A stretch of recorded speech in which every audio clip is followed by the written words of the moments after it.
There we go. Good morning. Good morning. Good morning. Good morning. I have my Stormtrooper mug that my wife thrifted for me. I love it. I love coffee too.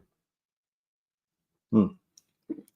I I wanted to jump on live for a couple of minutes here because last night I watched a news story about artificial intelligence, and it got me thinking.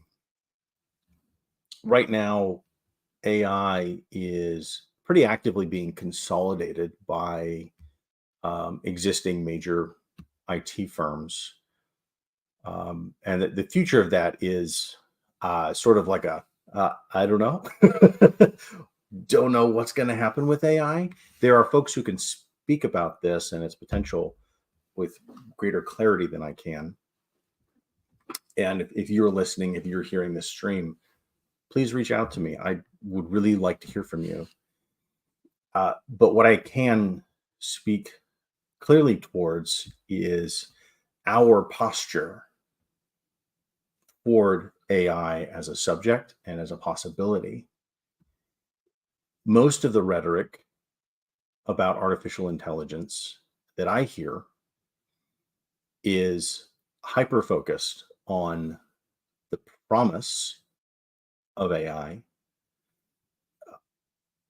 focused on everything it can do for us, everything it's going to do to make our lives amazing, right? Or hyper focused on the risk of AI, how dangerous this technology is.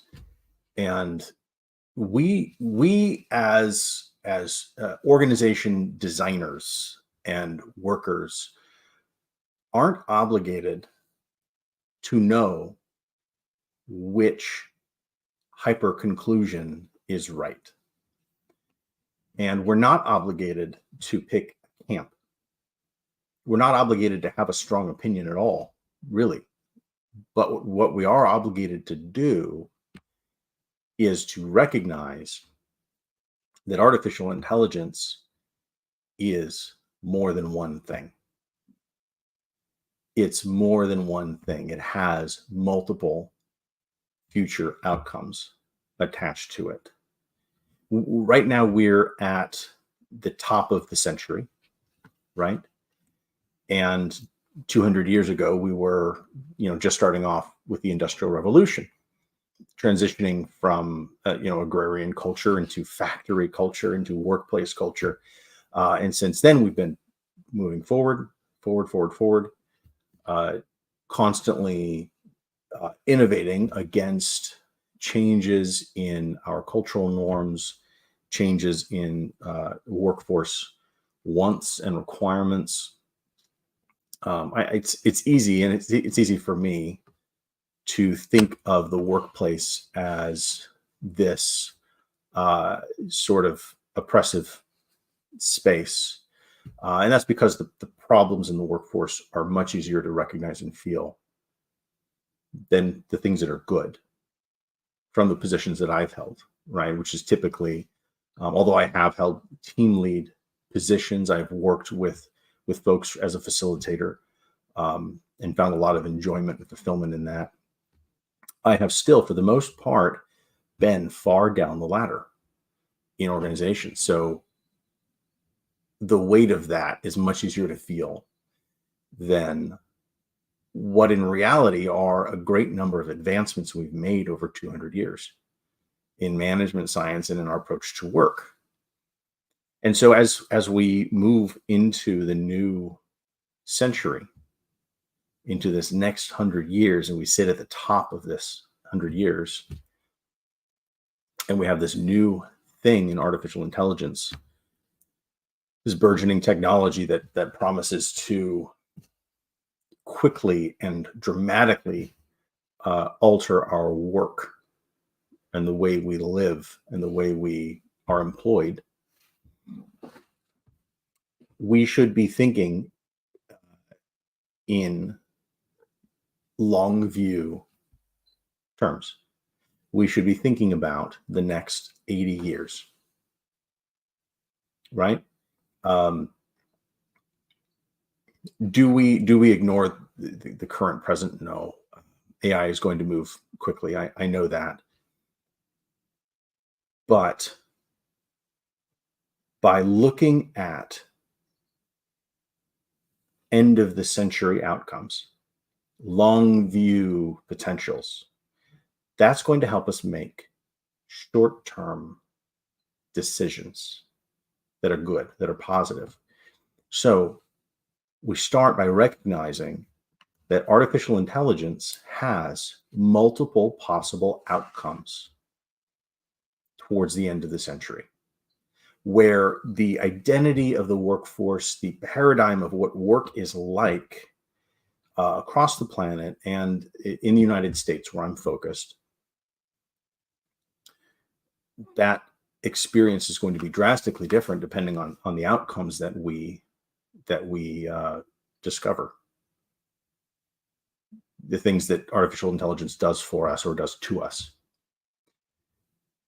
Recognizing that there's multiple outcomes, what is the outcome we want? What's the good outcome? What's the best outcome?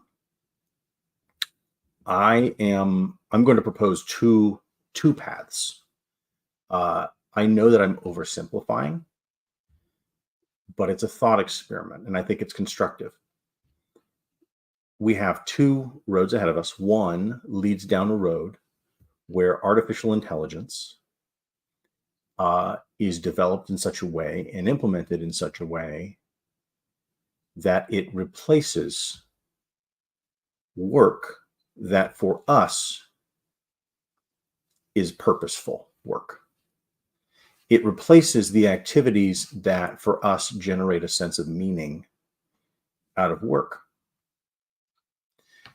The other road is one where artificial intelligence is implemented in such a way, adopted in such a way that it serves our finding purpose, right? And those are real potential outcomes. So today, I think what that means for us, and to me, the outcome is 100% obvious. The better outcome is the one where artificial intelligence serves to enhance our purpose, our fulfillment. And that could be at the cost of some profitability, productivity. I think that's acceptable. I really do. And for folks who agree with that, connecting with a sense of purpose and prioritizing that in our implementation, that means our short-term decisions now are really important. They need to be focused on increasing how well we communicate and listen to the workforce. They need to improve how well we find insight through collaborative learning. The people who work for you or the people who work beside you need to become a greater part of the conversation that drives organizational design and change.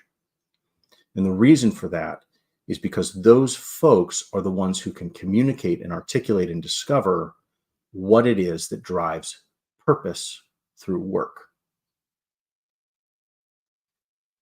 If you are sitting in a position of authority in an organization, you have a great deal of influence over the shape of that organization, but you don't have a great deal of ground level insight.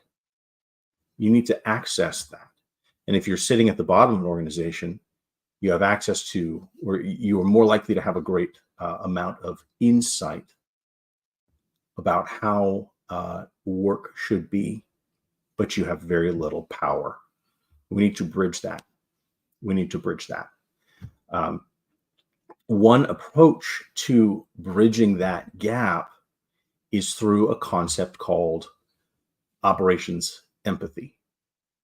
Now, operations empathy is a connection between the head of an organization and the heart of an organization. In fact, it's modeled after it's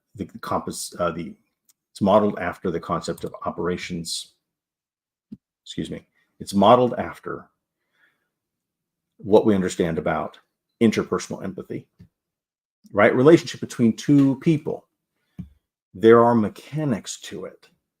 There are real mechanics to empathy that we can work on, that we can develop, because empathy is more than one aspect. It's more than one part. It is both the absorbing and reception of information from others, understanding the experience of others. It is also the processing of that information, understanding it and contextualizing it within the world. And then if you have follow through, it also includes the behavioral empathy, response to the other person.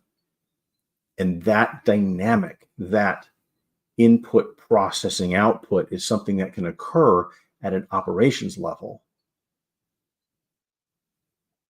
And it's an idea we should be open to, because that's how we're going to access workforce insight. That's how we're going to connect the employee experience to the organization's design. And as something as disruptive as artificial intelligence very quickly becomes a major part of our work.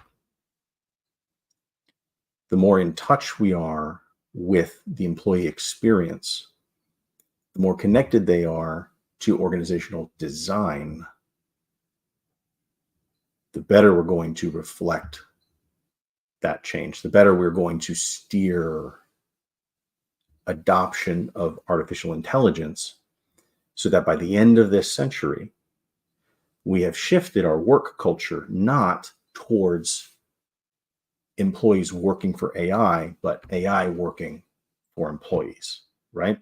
Instead of having AI kill purpose, AI will serve purpose. I am running a webinar to talk about operations empathy, talk about its application, and that will occur next Thursday and 2 weeks after that. So let's see, on the 11th and the 25th, I'll have a webinar discussing operations empathy, and I would love to have you involved. I would love to hear from you, especially if you're interested in artificial intelligence. If you've studied this subject, you have a voice that needs to be heard in the decision-making of your organization. And if you're impacted by artificial intelligence, you have a voice that needs to be heard. I'd love to see you at either webinar. And please feel free to comment if you have some thoughts about this topic. I'd love to hear from you.